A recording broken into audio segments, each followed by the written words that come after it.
Hello guys, এই যে সারামণি আম ভর্তা করতেছে। এটা হলো কাঁচা পাকা আম। তো এই যে একটা শুকনা মরিচ ভাজা নিচ্ছে, তারপর আমটা স্লাইস করে কেটে নিচ্ছি, চিনি এবং লবণ। দোকানেরা যেভাবে করে ওভাবেই কেটে নিয়েছি। হুম এখন আগে একটু শুকনা মরিচটাকে অন্য সাইডে ভর্তা করব। তো এটা যে ঝাল পরিমাণ একটু কম খায়, তা কম দিচ্ছে। শুকনা মরিচটা পুড়ে নিছি। হ্যাঁ,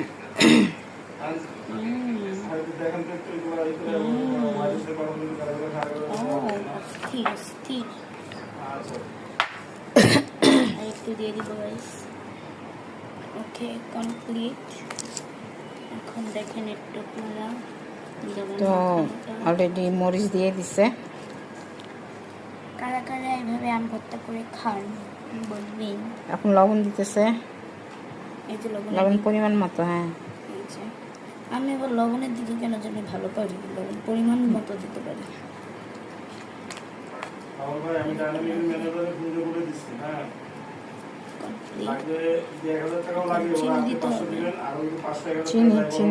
চিনিটা মানে অনেক দিবেন। চিনি, আরো চিনি দাও। তো এখন আমি আলু দিব। ওকে,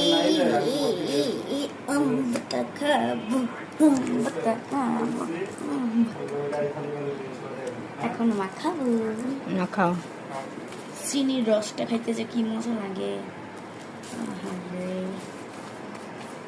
ভালো মন্দ দিয়ে দিতেছি। আমার মনে তো চিনির তুলনায় আর একটু মরিচ লাগবে। কমপ্লিট। এখন মাখাবো। মরিচটা আরো দিলে ভালো হতো না? আমি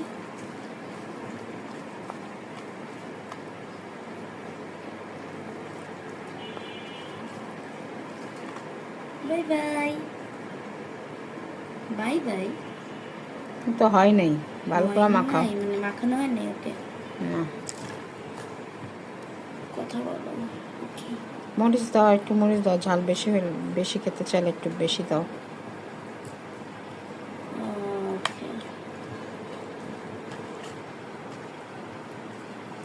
আম ভর্তা দিতে কি মজা পাইছো তুমি? মজাই লাগে জানো। আমি আমার ফ্রেন্ডকে দিছিলাম। টক খেতেই পারি না। আমি আমার ফ্রেন্ডকে দিছিলাম কালকে।